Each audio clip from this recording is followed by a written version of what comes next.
It seems like the high mortgage rates has stalled the real estate market. But has it? Today we'll talk about the truth and the crucial things you need to know and do so you don't lose tens of thousands of dollars in today's market. Hi, my name is Jason, your local real estate market expert. I'm born and raised in Leominster, so if you have any questions about properties or just want to talk about the market, feel free to reach out to me. My information is down below. I'd love to talk, chat about your real estate needs and help you out. All right, here's the truth. It's not a slow market. Let me throw some stats at you. The average home price in Leominster right now is $499,000, as opposed to the average sold price last year, same time, $465,000 on average. That's a 7.2% increase in home value of sold homes within the 12-month time frame. These numbers are based on 222 homes sold this year versus 196 sold last year in the same time frame. That's a 12.2% increase in homes sold. Put this in perspective for you. Massachusetts as a total has only gone up about 2% in home sales throughout the year. Here's your next stat. Leominster has 0.9 months of inventory on the market right now, 19 homes. So what that means is this. If nothing else came on the market at all, within less than a month, we'd be sold out of homes based on the rate of sales that we're doing right now. Let's look at Massachusetts. Massachusetts 1.44 months of inventory. That's over a half month more of inventory on the market. So we are quite a bit faster than Massachusetts as a total. And if we look at everything where it should be, 3 months of inventory is the minimum we need to see kind of a buyer's market start to turn. And to see a stabilized market, the experts talk about 4, 5, or 6 months worth of inventory. Mortgage rates, always a hot button issue, right? Got to talk about it. Mortgage rates a couple weeks ago were about just over 7.02, I believe. Where right now, they're 6.91 as of this morning. They've gone down a little bit. We expect them to continue going down over the next year.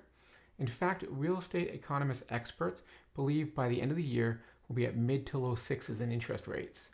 The Fed, which controls total rates, not interest rates when it comes to mortgage, two different things, right? They change their basis points, which changes the mortgage, not directly correlated, but they do have a correlation. So what I'm trying to say, if the Fed drops at 0.25 basis points like they did in November, 0.25%, it's not going to drop mortgage rates 0.25%. There's a lot more that goes into mortgage rates. So I'll do a whole video on how that all works, but just know, not directly correlated. We're expecting another price drop in December, which means mortgage rates should move a little bit again. So the big question is, what does this mean? What do these numbers mean? And how is this going to save or cost me tens of thousands of dollars? So I got some tips. Sellers, buyers. Sellers, we're going to talk to you first.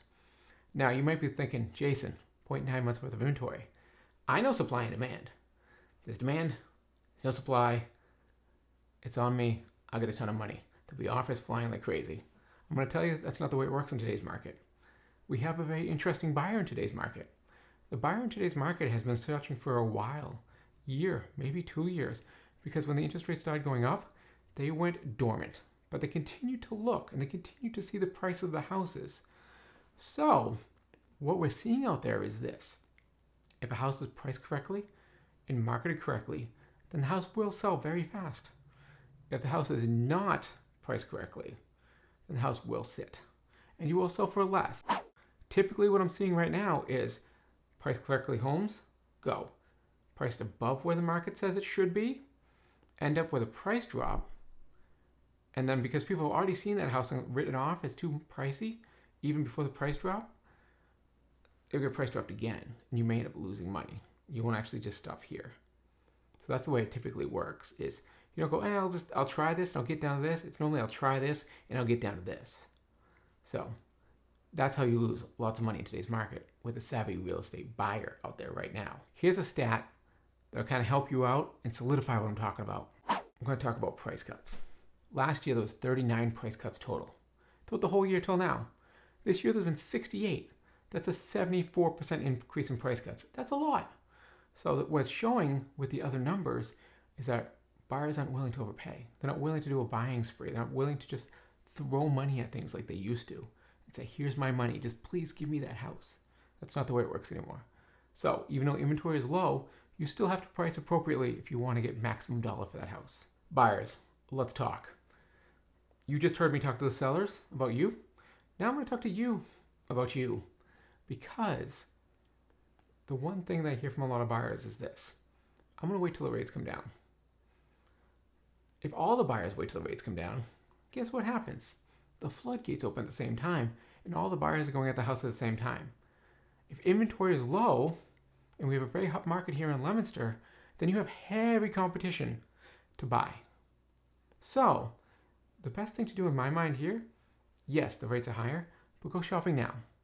If you go shopping now, you have less competition. You can get houses without 5-10 offers that you're competing against, without getting rid of your home inspections, without putting in escalation clauses, without just throwing tons of money at things, and then get it under agreement. And then later on, you refinance. Mortgage rates aren't locked in forever. Yes, it does cost you a refinance. I know that. But if you save $30,000 on a house and a refinance costs you a couple $1,000, aren't you $28,000 in the positive at that point in time? So that's my thought with you. A couple of years ago, if you were shopping, you went through this all, where it's just a mess and you're just throwing money. You're like, I'm going to put $30,000 more on this house than I think it's worth. I still didn't get it? What the heck went on? We don't want that to happen again. So get out there before the demand gets really high, because at some point, the interest rate's going to drop low enough where people go, I'm ready to go, and everyone's just going to go. Go before that. Beat the storm. And don't try to navigate this market alone. Get expert guidance tailored to your needs. Let's talk. My information's down below. I'm here to help. The market is moving fast, but the right insights, you can stay ahead.